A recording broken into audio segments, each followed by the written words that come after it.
Ողջույն Օրագինյուզի սիրելի հետևորդներ, եթերում ըստ էությանն է մեր տաղավարում այսօր հյուրընկալել ենք հասարակական գործիչ Գարեգին Միսկալյանին։ Բարև ձեզ, պարոն Միսկալյան, շնորհակալ ենք հրավեր ընդունելու համար։ Բարև ձեզ, շնորհակալ եմ հրավերի համար։ Սիրով։ Պարոն Միսկալյան, տևական ժամանակ է իշխանությունը Փաշինյանի գլխավորությամբ, այսպես ասած, արշավ է սկսել եկեղեցու դեմ, թիրախավորվում են հոգևորականներ եւ հենց ինքը վեհափառը։ Այս համատեքստում ում եք աջակցում դուք։ Նիկոլ Փաշինյանին թե վեհափառին։ Անկեղծ ասած, ոչ նրան, ոչ էլ նրան։ Ինչու, որովհետև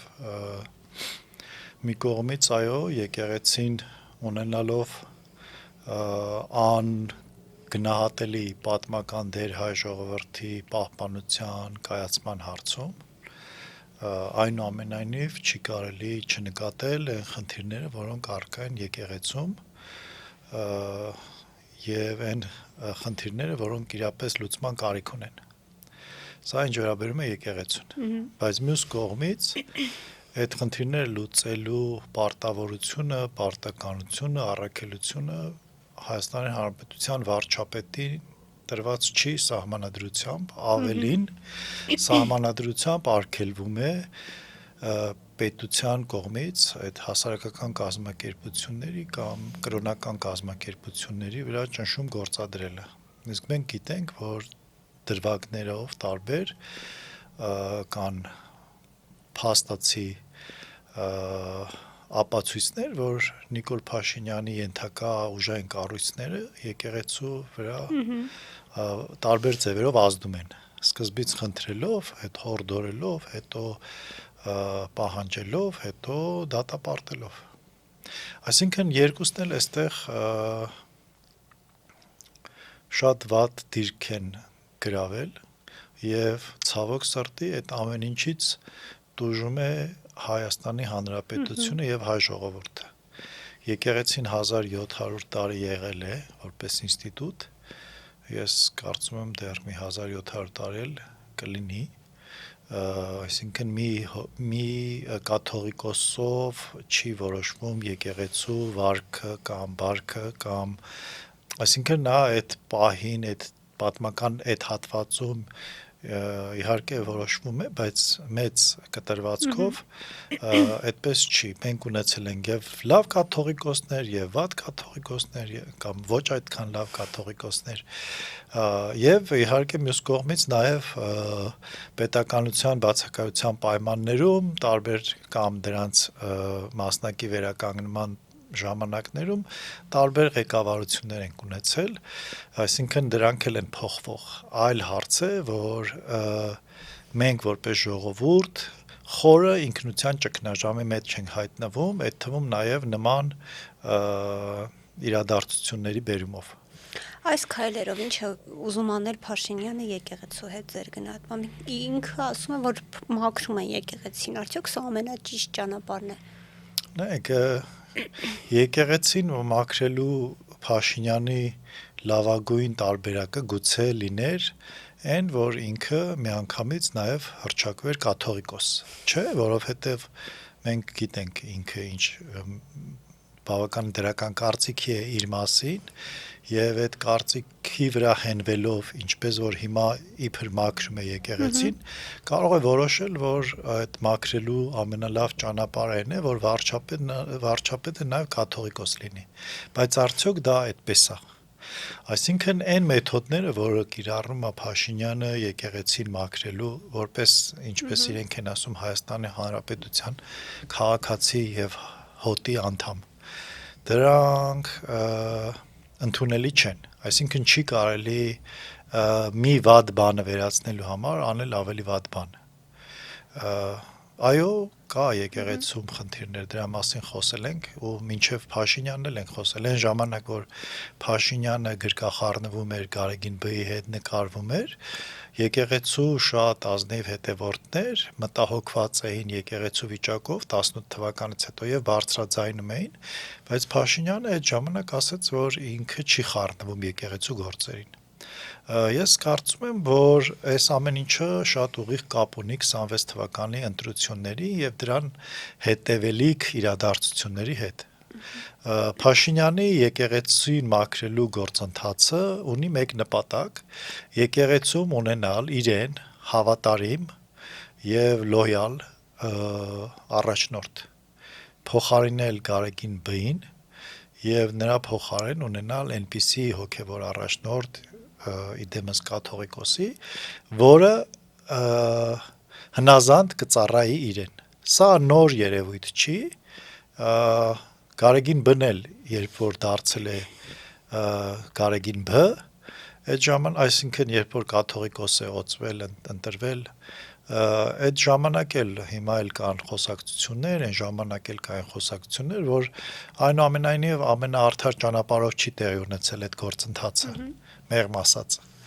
Եվ այո, պետք է այդ փոփոխությունները լինեն, բայց այդ փոփոխությունները չպիտի լինեն իշահ Նիկոլ Փաշինյանի կամ Հայաստանի օրվա իշխանությունների, այլ դե պետք է լինեն իշահ Հայաստանի Հանրապետության եւ հայ ժողովրդի։ Հիմա տեսնում ենք եկեղեցու դեմ արշավ, հոգևորականների ու ընդդիմադիր գործիչների ձերբակալություններ, նույնիսկ գրառման համար տեսանք փաստաբանի ձերբակալություն։ Նիկոլ Փաշինյանն ինքն իրեն հռչակել է ժողովրդավարության բաստիոնի վարչապետ, սակայն այն ինչ հիմա տեսնում ենք մեր երկրում, այլ բանի մասին է վկայում։ Ինչու արևմուտքը չի քննադատում Փաշինյանի այս ավտորիտար պահվածքը։ Ընդհանրապես ժողովրդավարության ճգնաժամ կա ամբողջ աշխարհում։ Խնդիրը շատ ավելի խորը փիլիսոփայական շերտերում է, քան կարող է թվալ առաջին հայացքից, եւ մասնավորապես դա պայմանավորված է ազատության մասին հանրության, մարդկության պատկերացումներով եւ դրանց փոփոխություններով, ավելի ճիշտ ոչ թե պատկերացումների փոփոխություններով, այլ ազատության աստիճանով։ Այն ժամանակ, երբ որ լիբերալ դեմոկրատիան հաստատվում էր որպես հանրային կյանք կազմակերպելու արդյունավետ ճանապարհ, մարդիկ, գաղափարական մարդիկ խոսում էին մարդու իրավունքներից, ազատություններից, ընտրելու ազատությունից, կյանքի ազատությունից, սեփականության իրավունքից եւ այլն, կյանքի իրավունքից։ Եվ այնպես ստացվեց, որ այս 200-300 տարվա մեջ շատ մեծ փոփոխություններ եղան այդ ոլորտներում։ Շատ պետություններ իրենց սահմանադրությունների մեջ ամրագրեցին մարդու իրավունքները, ազատությունները, ՄԱԿ-ի կոնվենցիայով երաշխավորվեց, ազատությունները հասան այն աստիճանի, որ այլևս ազատականացնելու բան չկար, սկսեցին աբսուրդ բաներ ազատականացնել, այսինքն այդ աստիճան մարդկանց ազատությունները աճեցին։ Եվ գաղափարական դաշտում քաղաքական ուժերը, նրանք ովքեր մինչև այդ պայքարում էին հանուն ազատությունների, այլևս առաջարկելու բան չունեին, որովհետև այդ ազատություններին հասել էր մարդկությունը։ Եվ այդտեղ առաջացավ այդ, կամ դա մի օրում չէր իհարկե, բայց առաջացավ այդ ճգնաժամը, լիբերալ դեմոկրատիան որպես գաղափարախոսություն սկսեց սպառել իրեն, ազատությունները սկսեցին դրսևորվել չափազանց ծայրահեղ ձևերով։ Հիմա այդ ճգնաժամը կա, ինչպես ասացի, նաև արևմուտքում, եւ մյուս կողմից մի ուրիշ խնդիր կա, որի մասին էլ մի փոքր կուզեմ այլի խոսել, դա տեղեկատվական տեխնոլոգիաների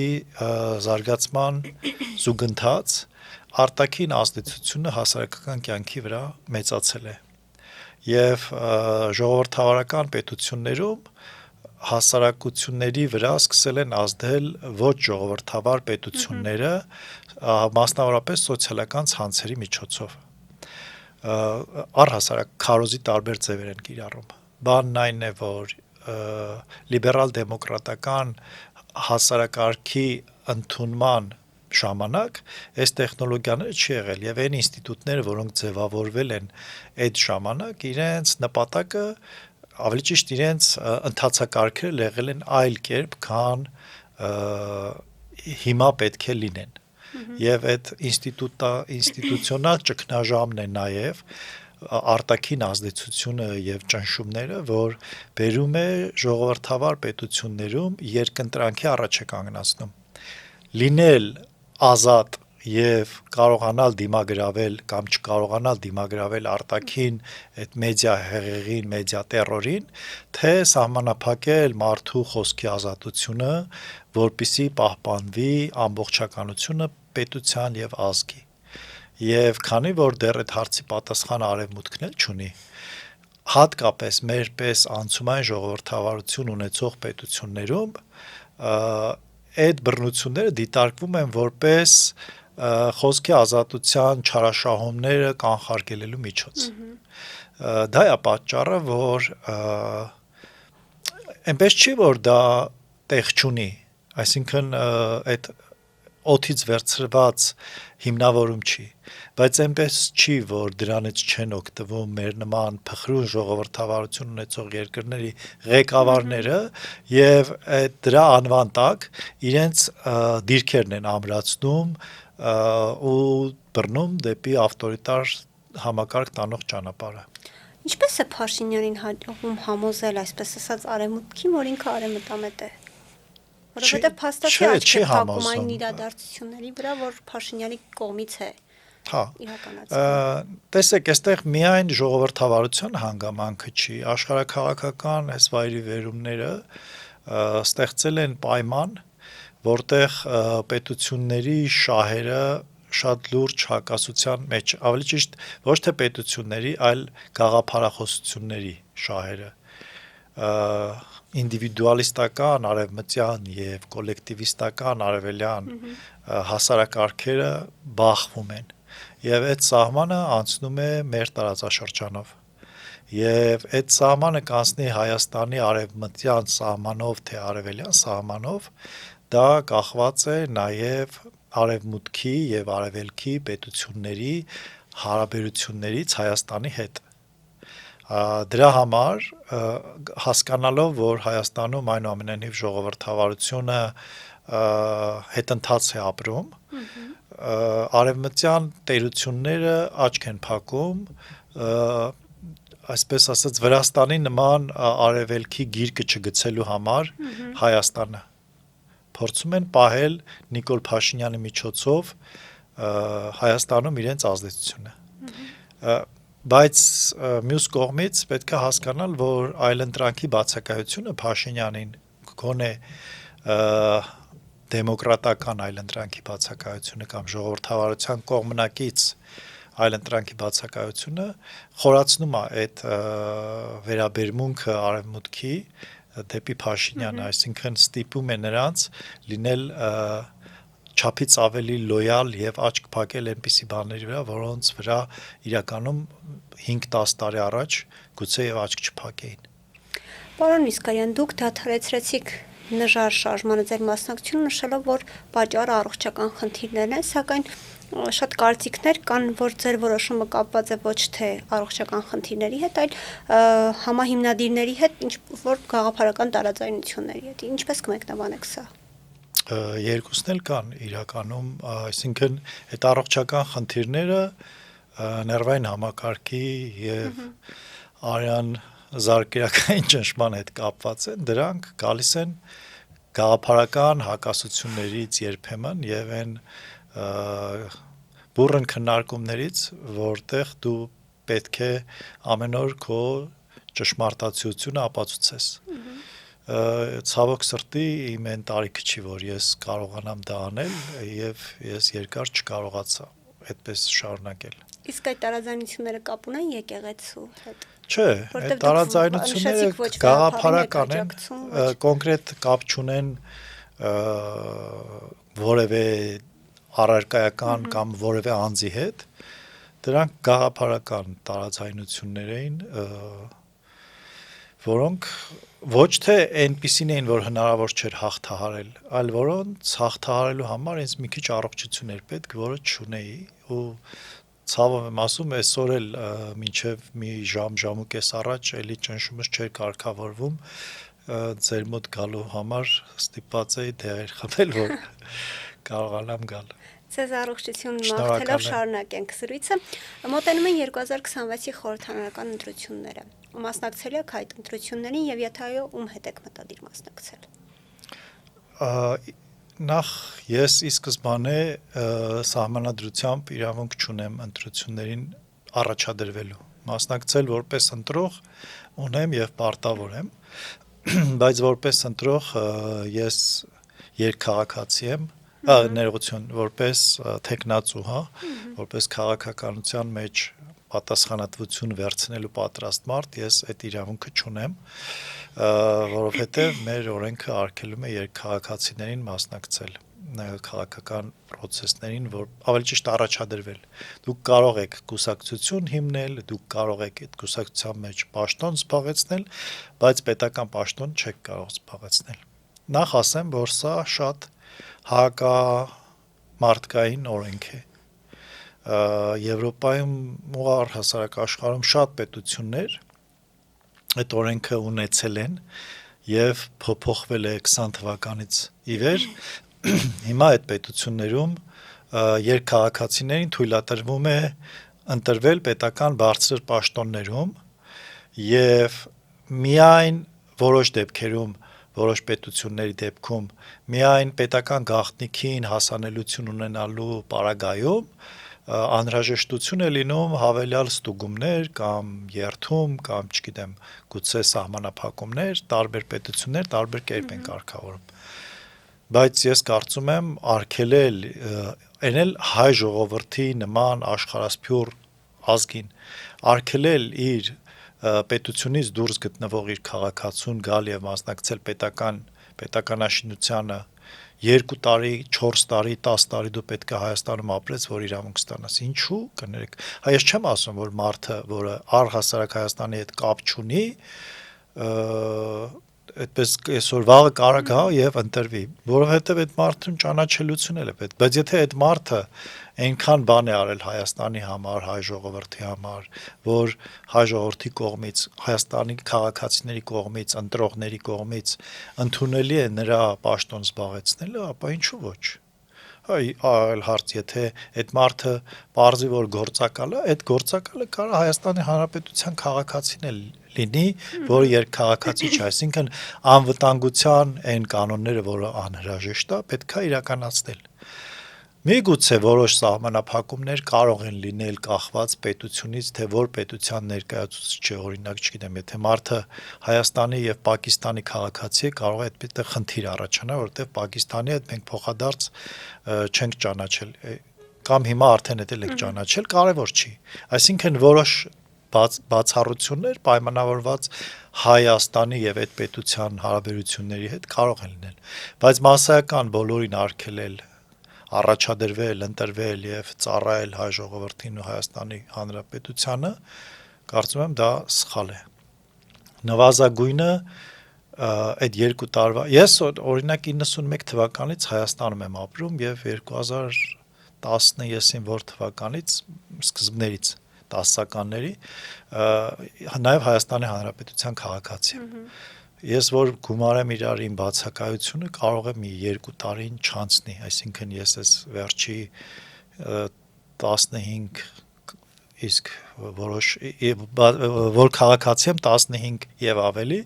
բայց որ քաղաքացի չեմ 30 տարուց ավել ես Հայաստանում եմ ապրում։ Ինչու ես պետքա հրաժարվեմ իմ ծննդավայրում իմ քաղաքացիությունից, ես Վրաստանում եմ ծնվել։ Այնտեղ ես տուն ունեմ, հող ունեմ, այգի ունեմ, բարեկամներ ունեմ, ասենք ես ինչի պետք է հրաժարվեմ իմ ունեցվածքից, դա կարծում եմ արդար չի, հակասահմանադրական, հակամարտկային է, իրավունքների ոտնահարում է, այո, եւ պետքա փոխվի։ Այլ հարց է, ինչպիսի չափանիշներ պետք է լինեն մասնակցության, ես ասացի, որ մարդը, որը միշտ բացակայում է, դժվար այդ մարդուն հիմնավորել, թե ինքը ինչի է որոշել գա եւ մասնակցի Հայաստանում ընտրություններին։ Բայց եթե օրինակ ամեն տարի 90 օր մարդը ապրում է Հայաստանում, ինչու ինքը պետքա զրկված լինի կամ երկքաղաքացիությունից թող հրաժարվի, եթե մենք Եվրոպային չենք հետևում եւ մեր հատուկ ծառայությունները շատ ավելի խիստ են նայում պետական ինստիտուտներում մարդկանց տեղին ու դերին, հրաժարվի եւ անցնի պետական աշխատանք, ինչի պետքա 2 տարի առաջ հրաժարված լինի կամ 4 տարի առաջ։ Սա մի աբսուրդ։ Երկրորդը, քանի որ թեման գնացել է Սփյուռքի մասին, ուզում եմ խոսել ընտրելու իրավունքի մասին, դա էլ է ոտնահարվում։ Այն մարդիկ, ովքեր Հայաստանի Հանրապետությունից դուրս են գտնվում, իրենք պետք է կարողանան իրենց ընտրությունը կատարեն Հայաստանի Հանրապետությունից դուրս։ Մենք պետք է այդ պայմանները ստեղծենք։ Այլ հարց է, որ այստեղ էլ որոշ սահմանափակումներ կարող են լինել, այդ նույն 90 օր Հայաստանում ապրելու պարտադիր ցենզ, հա, դա մի կողմից որպեսզի դու քո կապը զգաս քո պետության հետ, այսինքն դու այնպես չի, որ գնաս դրսում ապրես եւ որոշես, թե Հայաստանում ապրողները ինչպես պետք է ապրեն առհասարակ, բայց եթե դու ունես որոշակի ցենզը հաղթահարել ես 90 օր ամեն տարի, դու քո մենակ կամ քո ընտանիքով կամ չգիտեմ ինչ կերպ գալիս եւ անց ես կացնում Հայաստանում, ինչու դու պետքա չունենաս ընտրելու հնարավորությունները։ Չեմ ասում, որ նրանք, ովքեր տարիներով ապրում են Հայաստանում եւ այդ ընտրությունների փուլում կարող է պատահաբար հայտնվեն արտասահմանում, նրանք էլ են զրկված այդ հնարավորությունից։ Այսինքն, այստեղ այս երկու կարևոր հարցը անհրաժեշտ է լուծել։ Հայաստանում 21-րդ դարում, այս գլոբալիզացիոն շրջանում, որտեղ մարդը ամենամեծ արժեքն է եւ ամենամեծ ռեսուրսը որպես արժեք ստեղծող, մենք հրաժարվում ենք մեր լավագույն որակներից, որովհետև նրանք երկքաղաքացի են։ Ես իմ մասին չեմ խոսում։ Ես կարող եմ մասնակցեմ, չընտրվեմ, այդ չի հարցը։ Բայց նրանք, ովքեր իրապես կարող են պիտանի լինել այս երկրին, իրենք պետք է այդ հնարավորությունից զրկված չլինեն։ Այդ ֆոբիաները սովետական միությունից եկող պետքա վերջ դնել եւ փոխել այդ օրենքները։ Ձեր կարծիքով ով կարող է 2026 ընտրություններում հաղթել Նիկոլ Փաշինյանին։ Ես կասեմ ոչ թե ով կարող է, այլ ով կուզեի, որ հաղթեր 26 թվականի ընտրություններում Նիկոլ Փաշինյանին։ Նախ դա պետք է լինի թիմ, այսինքն որևէ անհատ, ամենալավ անցյալով եւ ամենավառ ծրագրերով, եթե ինքը չունի թիմ եւ ինքը իշխանության գալով չի կարողանալու խորքային ռեֆորմներ անել Հայաստանում, իսկ միակին չի կարա դա անի։ Այդ շատ կասկածելի է այդ մարդու նպատակները գալիս է, որ ինչ անի։ Հա, այլ կասեն դե մենք գալիս ենք Փաշինյանին փոխելու, եթե ժողովուրդը կընտրի այդ մարդուն, օքեյ, բայց ես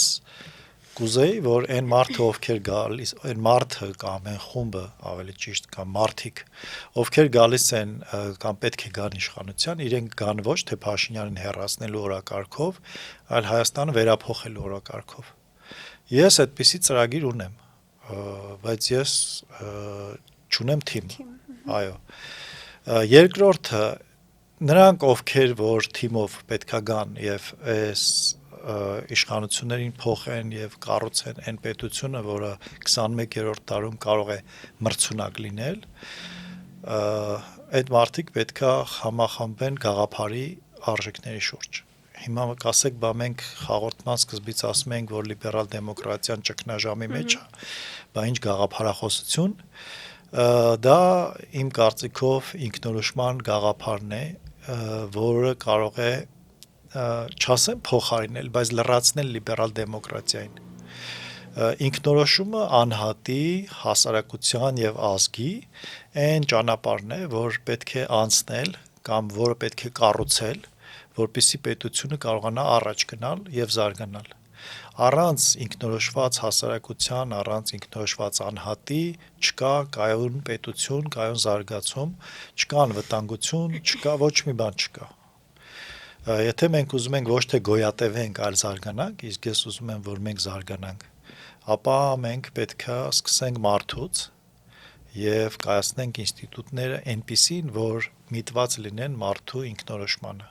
նպաստեն դրան, ոչ թե սահմանափակեն, այլ մեր խնդիրը սովետական միությունից ժառանգած պետական կառավարման համակարգի եւ դրա փիլիսոփայության այն է, որ սովետական միությանը պետք չէր, որպեսզի հատկապես իր ծայրամասերում ապրող ֆորպոստում, այսպես ասած, ապրողները ինքնորոշվեն, բայց մենք այդ համակարգը ժառանգել ենք, այդ համակարգով էլ շարունակել ենք ապրել։ Ինչու արևմուտք չի օգնել մեզ կառուցել այլ տրամաբանություն, որովհետև եթե շատ խորը մտածենք, արևմուտքին էլ պետք չի, որ մենք ինքնորոշվենք։ Նրանց արևելքին պետք է կամ Ռուսաստանին պետք է իրենից կախված ազգ ժողովուրդ այս տարածքում, որը կսպասարկի իր շահերը, արևմուտքին էլ պետք է հակառակը ժողովուրդ, որ կսպասարկի իր շահերը։ Միայն մենք ենք, որ պետք է գիտակցենք, որ ինքնորոշումը եւ ինքնորոշվելուն միտված միջավայր ստեղծող ինստիտուտները մեզ են անհրաժեշտ։ Եվ կարծում եմ, այդ ուժը, որը պետքա գա, ինքը պետքա իր առաջ այդպիսի խնդիր դնի, վերափոխել պետական կառավարման համակարգը ու բոլոր ինստիտուտները այնպես, որ միտված լինեն անհատի եւ հասարակության ինքնորոշմանը։ Եվ երրորդը, որ կուզեի, որ այդ թիմը ուղղակի ոչ թե մարդիկ լինեն, որոնք գաղափարի շուրջ հավաքվել են, այլ նաեւ կարողունակ լինեն։ Լինեն մարդիկ, ովքեր իրենց գործունեությամբ ապացուցել են, որ իրենք կարող են որևէ ոլորտ վերցնել եւ փոխել, զարգացնել։ Միայն այնպես, որ ասես, ես լավ ուսուցիչ եմ, հետեւաբար ես լավ պաշտպանության նախարար կլինեմ, այդ չի աշխատում։ Պետքա ոլորտից էլ հասկանալ, բայց չեմ ասում, որ պաշտպանության նախարարը պարտադիր պետքա ռազմական գործիչ լինի, բայց որևէ տեղ պետքա հաջողած լինի։ Եթե մարդը լրագրող է, որը 4 կամ 10 լավ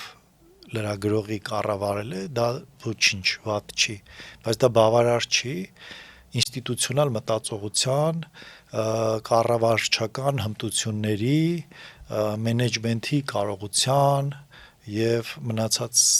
ամեն ինչի համար։ Դրա համար մենք ունենք անձակենտրոն համակարգ, անձակենտրոն ղեկավարով։ Եվ վերջինը, որ կուզեի այդ թիմը հայտարարեր, դա համակարգային են փոփոխությունները, որոնք անհրաժեշտ են ըստ իրենց պետությունը իրապես ժողովրդավարական գծերի վրա դնելու։ Միայն ասել, որ մենք լավ կկառավարենք, հնանք աճի եւ այլն, մենք կամ արևմուտքի հետ կհարաբերվենք կամ Ռուսաստանի հետ հարաբերությունները կկարգավորենք, դա լուծում չի։ Դա ընդհանրապես խոսքեր են, որոնք մեծ հաշվով նշանակություն էլ չունեն, որովհետեւ հա միշտ կարելի է Հայաստանը ծախել եւ ինչպես 30 տարի արել են եւ ասել, որ մենք տենց մեր ինքնիշխանությունը պահել ենք կամ տնտեսությունը զարգացրել ենք, ինչպես 2000-ականների մասին են ասում, բայց պետքա հասկանալ, որ ծրագրերը պետքա երկարաժամկետ լինեն եւ երկարաժամկետի համար անհրաժեշտ է այդ ինստիտուտների հիմքը դնել հիմա այստեղ, որպեսզի 5-7-10 տարի հետո մենք դրա արդյունքները կարողանանք տեսնել, այն ինչ են անելու, ինչպիսի համակարգ են կառուցելու հորիզոնական, որպեսզի այդ մեր պետությունը լինի ավելի անվտանգ, ավելի բարեկեցիկ, զարգացող եւ այդ խաղաղությունը, որը մենք այդքան ուզում ենք, լինի իրապես արժանապատվության հենքի վրա, ոչ թե վախի ու պարտադրանքի։ Պարոն Իսկարյան, ձեր գնահատմամբ Ռուսաստանը 2026-ի ընտրություններում կաջակցի Նիկոլ Փաշինյանին եւ կնպաստի նրա իշխանության վերարտադրությանը, ինչպես արեց 2021-ին։ Դե ես չգիտեմ 2021-ին ինչպես արեց Ռուսաստանը, ազդեց, ես կարծում եմ չէ, Ռուսաստանի նպատակը Փաշինյանին տուն ուղարկելն էր, այլ հարց է, որ այն մեթոդները, որոնք կիրառվեցին 21-ին, ավելի օգնեցին Փաշինյանին, ոչ թե վնասեցին նրան։ Դա ռուսական քաղաքականության տապորի այդ քաղաքականությունն է, որը շատ հաճախ այդպիսի դրսևորումներ ունենում, բայց ասել, որ նա աջակցեց Նիկոլ Փաշինյանին, կարծում եմ այդ արդար չի, բայց ես չեմ բացառում, որ այս ընտրություններին կարա եւ աջակցի, այսինքն նայեք, երբ որ կա միանձնյա կառավարվող համակարգ եւ որևէ դիմադրություն, ոչ ինստիտուցիոնալ, ոչ ինստիտուցիոնալ, չկա այդ միանձնյա կառավարիչի նկատմամբ, այսինքն հասարակության ձայնը, տեսեք, ասում եմ, օրինակ 100 տարի առաջ 5 տարով կառավարություն ընտրել եւ 5 տարի սպասել, որ այս կառավարությունը ձախողի, որ դե հետո հաջորդին ընտրես, որ նա հաջողի, դա абսուրդ է այսօր։ 100 տարի առաջ դա նորմալ էր, որտեվ կյանքը շատ դանդաղ էր գնում։ Բայց այսօր 2 ամիս հետո արդեն դու որոշումներ այսօր պետքա որոշումներ կայացնես, որոնք 2 ամիս հետո արդեն էլ արդիական չեն, հասկանում եք, այսօր արհեստական բանականության ոլորտը սրընթաց զարգանում է եւ մեր ղեկավարները ինչ են արել այս 3 տարվա մեջ ես առաջի օրվանից ասել եմ, որ մեզ ազգային արհեստական բանականություն անհրաժեշտ։ Եթե մենք այն ժամանակ սկսած լինեինք, մենք հիմա կունենայինք։ Եթե մենք հիմա սկսենք, էլի դեռ կարող է ունենանք, բայց ոչ իրենք սկսելու են, ոչ էլ մենք ունենալու ենք։ Բայց դա մեր ինքնությունը, մեր պետական շահը սպասարկելու տեսանկյունից կրիտիկական անհրաժեշտություն է։ Դա նույնն է, ոնց որ մենք էլեկտրաէներգիա չունենանք եւ ուզենանք պետություն կառուցենք։ Այսօր ազգային արհեստական բանականություն ունենալու համար մոտավոր հաշվարկներով 500 միլիոն ներդրում է պետք 7 տարվա մեջ։ Այդ սերվերները, որ բերել են, դրա մասին չեմ խոսում։ Ես խոսում եմ ենթակառուցվածքների եւ գործիքների, որոնք պետական կառավարման մեջ պետք է օգտագործվեն։ Այդ գործիքները կիրառելու դեպքում տարեկան կառավարչական ծախսերը կկրճատվեն 20-ից 30%-ով։ Արդյունավետությունը կբարձրանա, կոռուպցիան կնվազի անհամեմատ շատ մեծ շատ արագ եւ չեմ ասում կվերանա, որովհետեւ դժվար է կոռուպցիան վերացնել առհասարակ, բայց նվազագույնի կհասնի։ Եվ այդ 500 միլիոնը մինչև ներդնես ինքը արդեն մի մասը իր հետ բերած է լինելու։ Այսինքն տեղն էլ կա այդ գումարը ունենալու, ներդնելու անհրաժեշտությունը, ասում եմ, եթե պատկերացրեք 20-րդ դարում դուք ունենայիք պետություն, որտեղ էլեկտրաէներգիա չկա, ինչպիսին կլիներ։ Մենք 90-ականներին տեսել ենք, թե դա ինչ պետություն է։ Եվ հիմա արհեստական բանականությունը, ազգային արհեստական բանականությունը, ոչ թե այն ինչ որ այսօր բոլորս օգտագործում ենք, դա պետության համար կենսական նշանակություն ունեցող կառույց է։ Բայց ինչ անում մեր պետությունը, ոչ մի բան։ Հիմա Նիկոլ Փաշինյանին դա Ռուսաստանը կաջակցի, չի աջակցի, Արևմուտքը կաջակցի, կընտրվի, չի ընտրվի, հաջորդ իշխանությունը ինչ է անում, այս արհեստական բանականությունը 3-5 տարվա մեջ ինստիտուցիոնալ ձևով ներդնելու պետական կառավարման մեջ։ Դա կարևոր։ Այսինքն ես գիտեմ, որ հիմա վաղը որ հայտարարեն իրենք դժվար թե կարողանան անեն, բայց դրա մասին խոսացող էլ չկա։ Այսօր դուք քաղաքական ուժ չեք տեսնի, որը կգա եւ նման խնդիր կձևավորի։ Ցավը դա է։ Այսինքն ապագային միտված իրական փոփոխություններ, լուծումներ, առաջարկողներ չկան։ Եկեղեցու դեմ պայքարականները 21-րդ դարն է։ Եթե դա լիներ 14-րդ դարում, ես կարող եմ միտեղ հասկանալ, ասեի, իշխանության տարանջատման խնդիր կա ինստիտուցիոնալ մակարդակում եւ պայքարա գնում, բայց 21-րդ դարում 2 հոգով դուք նստել եք իրար կոկորտ եք կրծում ժողովրդին հուսալքության հասցնում, որ ինչ, որ ձեր իշխանությունը պահեք, հա, դրա համար են անում։ Բայց ինչու՞մ է պետք է այդ իշխանությունը, լավ, հա, կերակ, լափեցիք, նստեցիք, չգիտեմ էլի, ասենք իմաստը որն է, այս պետությունը դրա համար է հա ձևավորվել, որ դուք գաք ձեր ուժն ու ձեր տղայականությունը ցուցադրեք։ Ես Պարոն Իսկայան, Հայաստանում տեսնում ենք որոշ ուժերի, որ արևմտամետ են, որոշները ռուսամետ են, բայց հանուն Հայաստանի իրենք չեն միավորվում։ Ինչու է այս իրավիճակը, արդյոք սա չի նշանակում, որ չունենք հայամետ գործիչ։ Հայամետ լինելը բառերով չի, դա աշխարհայացք է։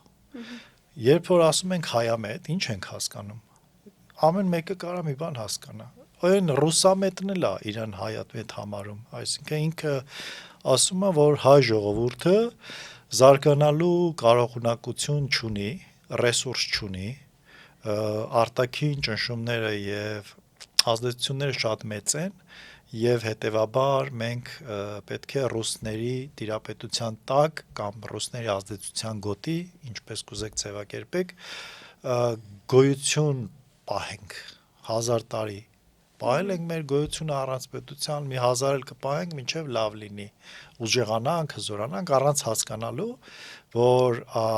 այլ պետությունների տիրապետության տակ, երբ որ դու սուբյեկտ չես, դու չես կարող հզորանալ։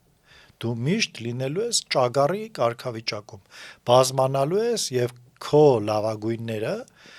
գնալու են ծառայեն այդ պետությանը, այդ կայսրությանը